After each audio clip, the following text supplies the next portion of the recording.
Bienvenidos a su noticiero de ABA Televisión. Mi nombre es Jaime Sevilla y estas son las noticias.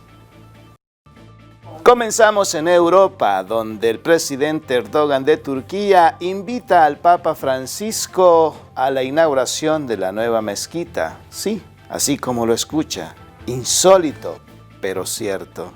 Lo que antes había sido la Catedral de Santa Sofía, o considerada la Catedral de San Pedro para la Iglesia Ortodoxa, luego se convirtió en museo, ahora, por orden presidencial, se convierte en mezquita. El presidente turco Erdogan ha invitado a líderes mundiales, incluyendo al Papa Francisco, a la inauguración de la mezquita de Santa Sofía el viernes 24 de julio.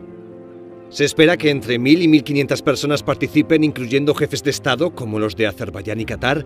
El domingo, Erdogan publicó en Twitter su visita al que es Patrimonio Cultural de la Humanidad para supervisar los trabajos de conversión en mezquita. El museo ha sido transformado solo 2 semanas después de la decisión del presidente. Desde 1934 Santa Sofía era un museo. Desde el siglo XV fue mezquita y en los 10 siglos anteriores iglesia. Era la Basílica de San Pedro de los cristianos ortodoxos. No se quitarán los restos cristianos del edificio, pero sus mosaicos se cubrirán durante las oraciones. Esta ha sido la única reacción del Vaticano.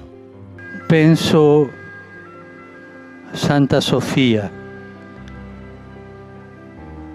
e sono molto addolorato.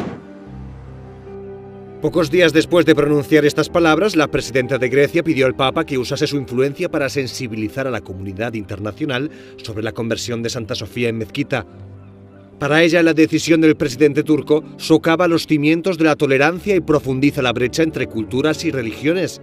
En todo caso, Turquía asegura que, aunque Santa Sofía se convierta en una mezquita, seguirá permitiendo visitas de personas de todos los credos o ateos también, pero solo en horarios que no impidan el rezo musulmán. Y de Turquía nos vamos a España, donde el Vaticano niega la participación en la exhumación de los restos de Franco. El 8 de julio, el presidente del gobierno de España dio esta entrevista al periódico italiano Il Corriere della Sera. Allí Pedro Sánchez elogió al Papa y aseguró que en la historia del cuerpo de Franco me ayudó. En el Valle de los Caídos había una comunidad de benedictinos contra la exhumación. Le pedí al Vaticano que interviniera y todo se resolvió. Han pasado 13 días y el Vaticano retoma la historia. En este comunicado asegura que sobre esta cuestión, la Santa Sede ha reiterado en varias ocasiones su respeto a la legalidad y a las decisiones de las autoridades gubernativas y judiciales competentes. Ha instado al diálogo entre la familia y el gobierno y no se ha pronunciado nunca sobre la oportunidad de la exhumación ni sobre el lugar de la sepultura porque no es de su competencia. El Vaticano también se molestó tras este encuentro de alto nivel en octubre de 2018, cuando el gobierno español dejó entender que el secretario de Estado había apoyado la decisión de no enterrar a Franco en la Catedral de Madrid.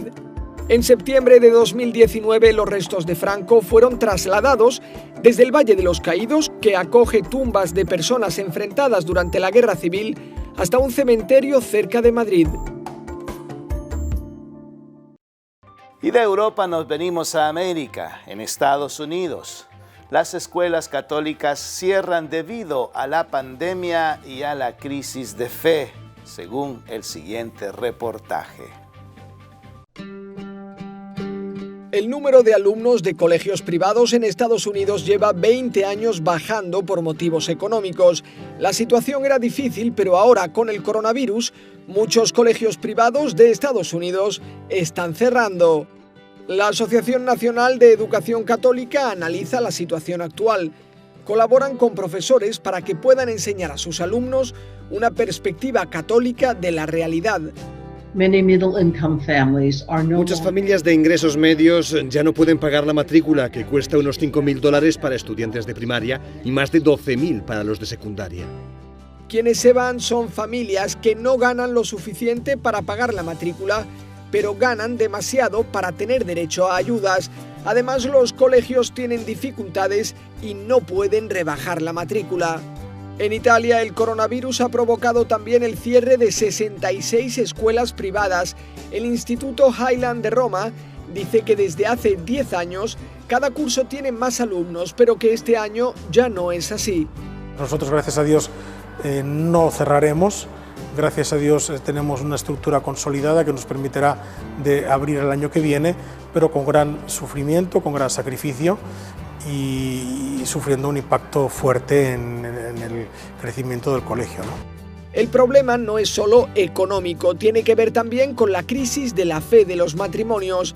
Algunas familias no consideran necesario que sus hijos reciban educación religiosa.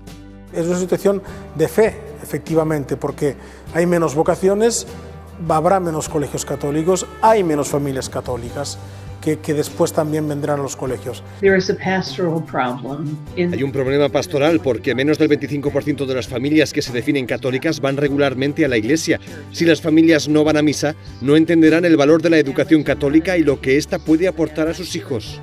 Las escuelas católicas también interesan a estudiantes no religiosos.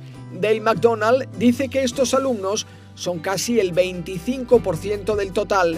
También en Italia, el Instituto Highlands recibe a muchos alumnos de otras religiones. Los colegios católicos también lo buscan familias que no son católicas. ¿Por qué? Porque hay una formación que no la encuentran en otros lugares. O sea, la Iglesia, desde que nace la Iglesia, ha sido siempre maestra en educación, ¿no? Entonces tenemos un don.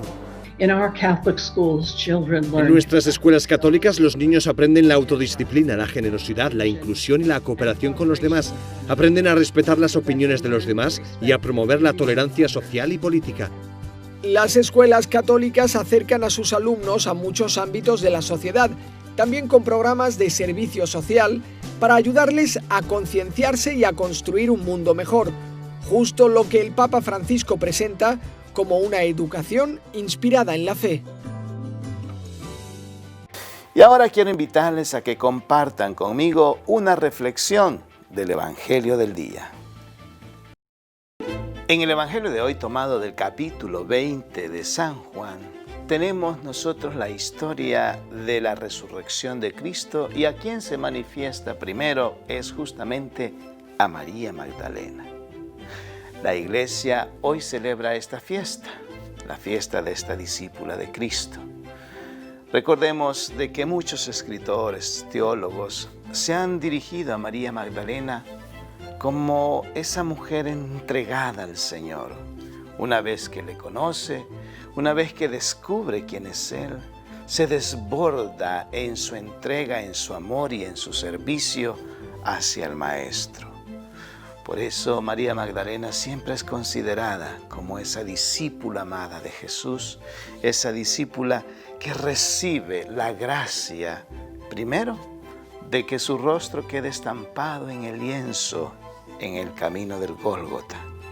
Y ahora la vemos que a quien se le aparece por primera vez es justamente a ella.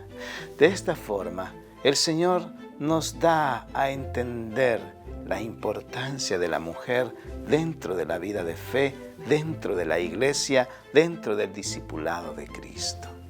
Aquella mujer que muchas veces no tenía quizás ni voz ni voto dentro de esta sociedad, sin embargo, para el Señor es única, es importante, es esa pregonera de la buena nueva de salvación que va a llevarla por todas partes, porque está convencida, primero porque la ha recibido ella, ha recibido la misericordia, ha recibido el perdón, ha recibido todo ese amor de Dios manifestado en su propia vida. Y esto justamente es lo que la capacita a ella para proclamar y transmitir ese amor de Jesús a todos aquellos que están a su alrededor. Hoy en la fiesta de María Magdalena le pedimos al Señor que nos dé la gracia también de la conversión y de entrega a su servicio. Que así sea.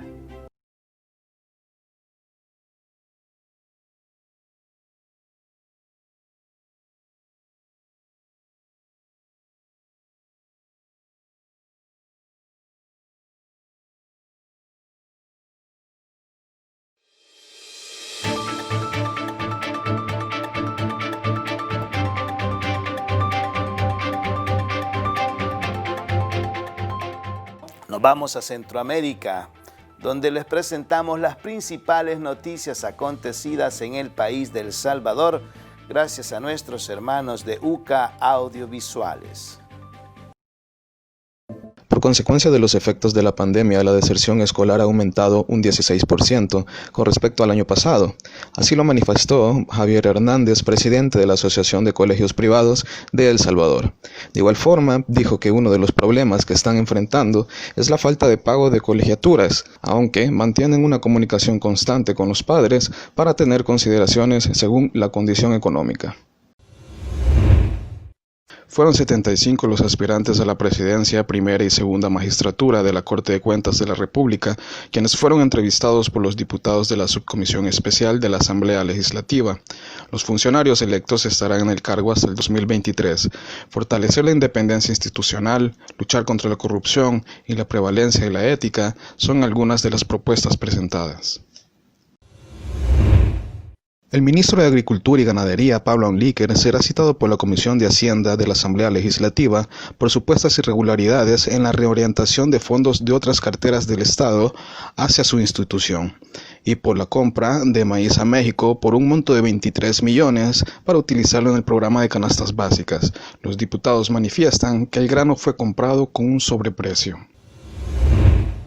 Fiscalía General de la República abrió una investigación por el uso del logo de la institución en cuentas falsas en redes sociales. Asimismo, el fiscal general, Raúl Melara, hizo el llamado a la población a tener precaución e informarse de las cuentas oficiales de las instituciones. El último informe del Ministerio de Relaciones Exteriores de El Salvador, entregado a la Corte Suprema de Justicia sobre los salvadoreños repatriados en medio de la emergencia sanitaria, reportó que 721 connacionales regresaron a territorio salvadoreño entre el 8 y el 14 de julio. Se confirmó un nuevo brote de langostas voladoras en el departamento de San Miguel.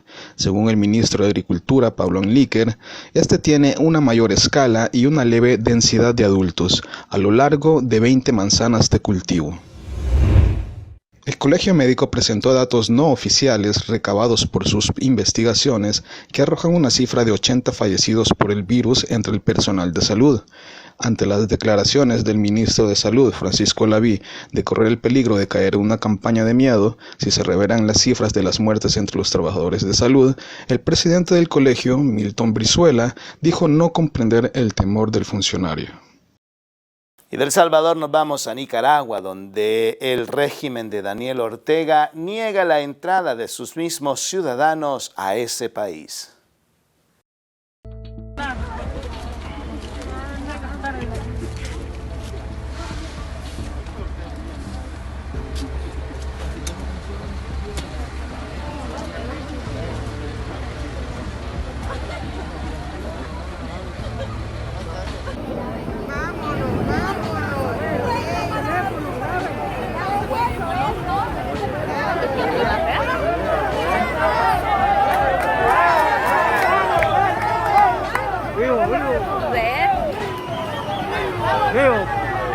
No lo paramos, no lo vamos.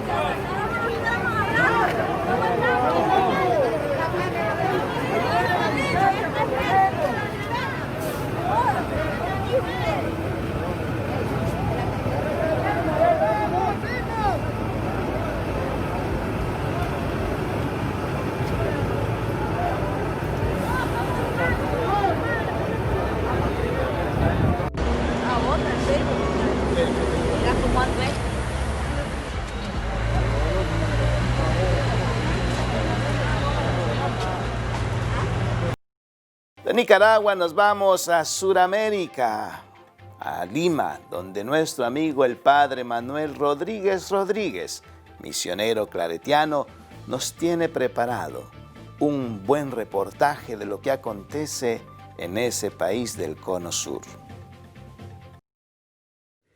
Reporta para la cadena de televisión ABA y JN19 del Perú, el padre Manuel Rodríguez Rodríguez, misionero claretiano, desde Lima.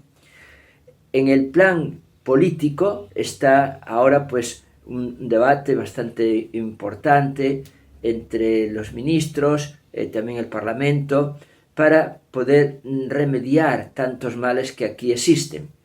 En el plan económico, los restaurantes que ya están abiertos, los que tienen autorización, solamente pueden admitir un 40% del aforo normal. Esto, según dice el presidente de este gremio, dice, va a llevar a la bancarrota, a quebrar. Tendrá que abrirse un poco más para que puedan subsistir los restaurantes. En cuanto al plan social, está creciendo mucho pues, los asaltos, los robos, los conflictos sociales, según las autoridades, han crecido el doble de lo que había antes de la pandemia. Por otra parte, el frío en las sierras, sobre todo en Puno y pueblos aledaños, que están casi a 4.000 metros sobre el nivel del mar, es tan intenso el frío que hay animalitos que están muriendo, hay niñitos que se enferman. Todos los años tenemos este gran problema, el problema del friaje, que es fuertísimo en estas zonas y que se trata de ayudar, pero siempre la ayuda es poca, porque se necesita mucho para resguardar del frío, en los establos, también en las casas, a las personas. Nosotros, como Iglesia, estamos preocupados porque los niños que este año harían la primera comunión en el mes de noviembre, diciembre, pues no están recibiendo catequesis. Tenemos muchas llamadas de mamás que dicen ¿cuándo van a hacer la primera comunión? ¿Cuándo se van a preparar? La respuesta es no sabemos, porque los templos siguen cerrados. No podemos tener actividades pastorales, solamente es por internet. Y esperamos que cuando se abran los templos pues sea más intensa la catequesis y sea pues más fructífera. Aquí habría que acudir a lo que aquel santo de los sagrarios abandonados, San Manuel González, decía: madres catequistas, mamás catequistas. Aprovechen las mamás para instruir en la fe cristiana y católica a sus niños. Son las mejores catequistas si lo hacen bien y si ponen interés. Reportó para ABA y para JN19 el padre Manuel Rodríguez, misionero claretiano. El COVID-19 se ha esparcido por todo el mundo y ahora América Latina está siendo el foco principal de contagios. Les presentamos el reporte de la TAN para nosotros mantenernos actualizados de su progreso en Latinoamérica. Estados Unidos sigue liderando la cifra de contagios en las Américas con más de 3,5 millones de casos confirmados de COVID-19, pero dando una mirada a naciones latinoamericanas, los registros, aunque más bajos, no son notablemente más alentadores, comenzando por Brasil, que ya superó los 2.100.000 contagios y las 80.000 víctimas fatales. Los ministros de Ciudadanía y Educación han dado positivo hoy. Ya han tomado cloroquina, eso es bueno. Así anunció el presidente de Brasil en las últimas horas. Entre tanto, preocupa que más de 15.000 indígenas fueron diagnosticados tras conocerse que al menos 1.000 prestadores del servicio de salud a esta población estaban contagiados. Pese a eso, según datos de la Organización Panamericana de la Salud, es Chile el país que lidera el listado de las 10 naciones con la tasa más alta por cada 100.000 habitantes, seguido de Panamá, Estados Unidos, Perú y Brasil. Alguien que haga algo por nosotros. Si usted está viendo en la decadencia que ahorita estamos, es muy terrible. Esta mujer peruana clama por ayuda mientras algunos de los 350.000 pacientes del virus en Perú acampan frente a los hospitales esperando atención médica. Colombia es el país más bajo entre los 10 del listado, pero ya suma 200.000 casos. Se prevé que para agosto alcanzaría su pico de contagios. Laura Sepúlveda, Voz de América.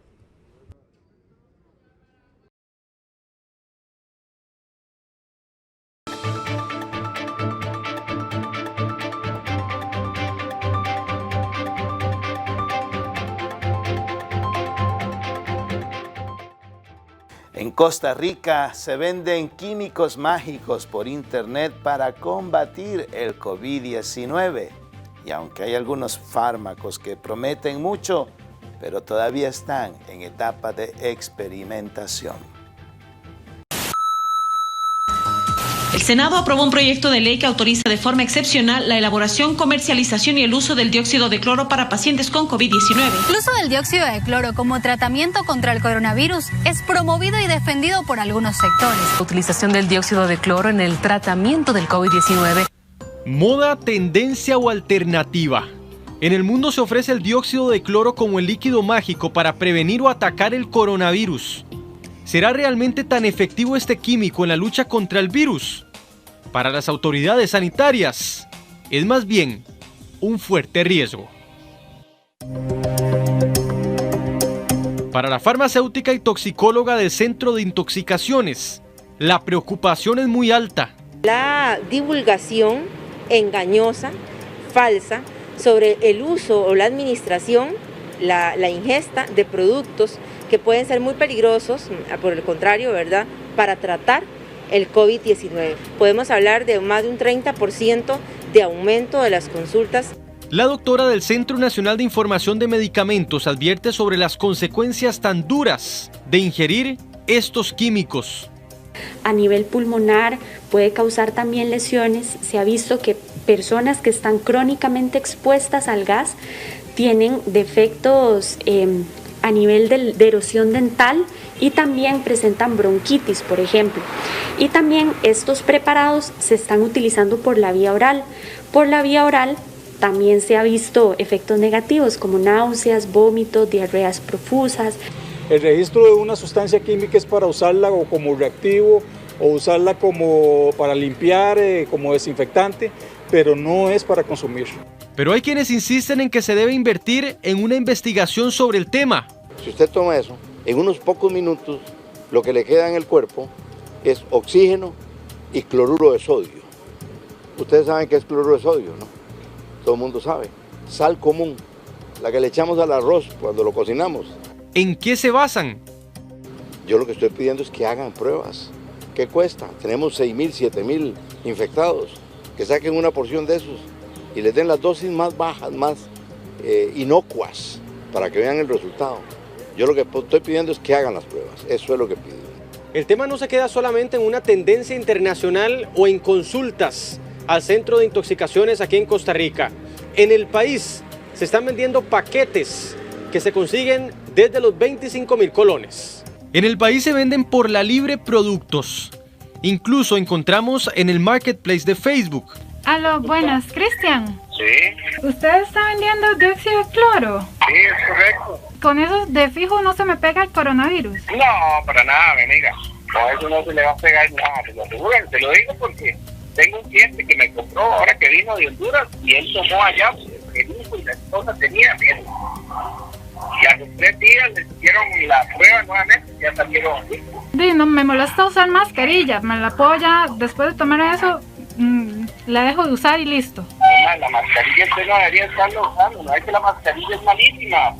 Lo cierto es que las autoridades sanitarias no han aprobado ninguna de estas sustancias, no tienen permisos sanitarios y se venden sin ningún tipo de regulación en el país.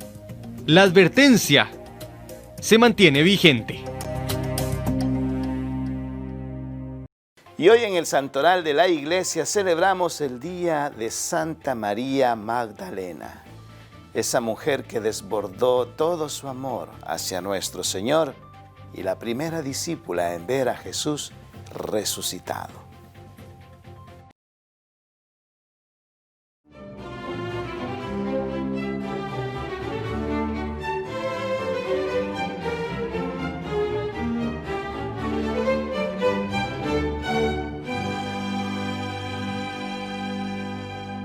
No pudo aguantar más y antes de que despuntara el sol ya estaba en el sepulcro.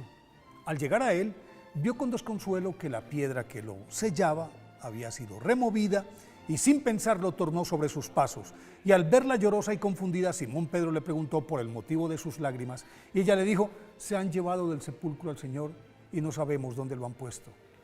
Entonces Pedro y el otro discípulo emprendieron carrera hacia la tumba y corroboraron las palabras de María Magdalena, quien los siguió de cerca y se sentó afuera de la sepultura.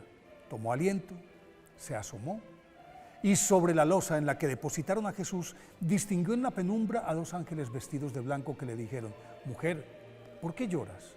Y ella les replicó: porque se han llevado a mi Señor y no sé en dónde lo han puesto. A sus espaldas una nueva voz le inquirió: mujer, ¿por qué lloras? ¿A quién buscas? Y María Magdalena, creyendo que era el hortelano, le suplicó: Señor, si te lo has llevado tú, dime dónde lo has puesto y yo iré a recogerlo. Y se quedó mirando a esa figura que se le hacía muy familiar. No le quedaron dudas de que era Jesús cuando éste la llamó por su nombre: María. Al instante cayó de bruces ante él y trató de tocarlo, pero el Señor la apartó con ternura diciéndole: suéltame, que aún no he subido al Padre. Rebosante de alegría, Santa María Magdalena se fue en busca de los discípulos, a los que les anunció la buena nueva de la resurrección de nuestro Señor Jesucristo.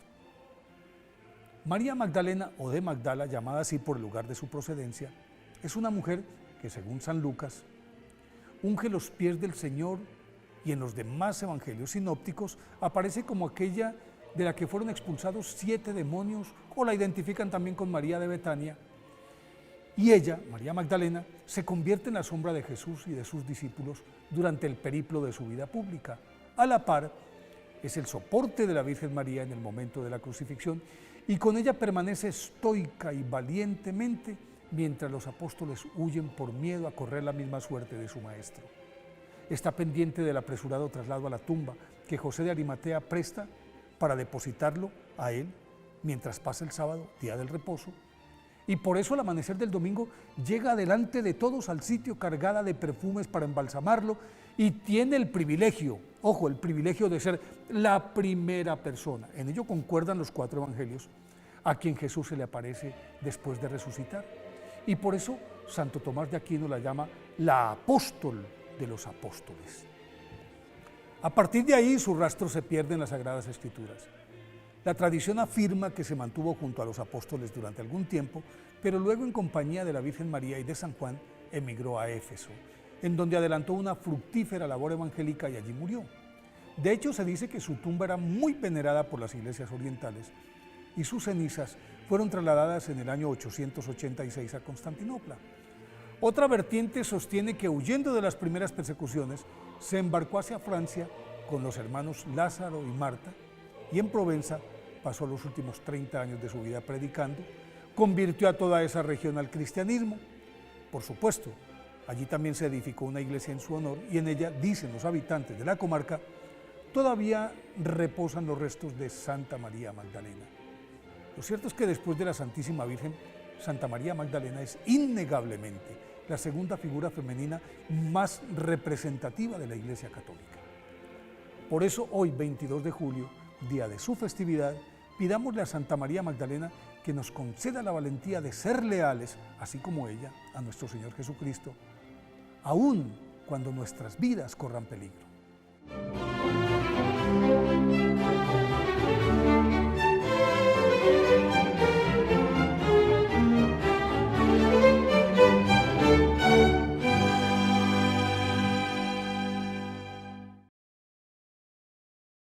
Y así llegamos al final de una edición más de su noticiero de ABA Televisión. Gracias por seguir en nuestra sintonía y por preferirnos. Recuerde que nos puede ver las 24 horas del día en el www.abatvn.com, así como también en nuestras plataformas digitales, Roku TV y Amazon Fire, y en el canal 75 de Multivisión Cable en Guatemala. Por supuesto, este noticiero también lo puede usted ver en nuestras cadenas hermanas y en nuestras redes sociales. Les invitamos a que sigan en sintonía de la programación de ABA Televisión, y muchas gracias por habernos acompañado. Que el Señor les bendiga a cada uno de ustedes.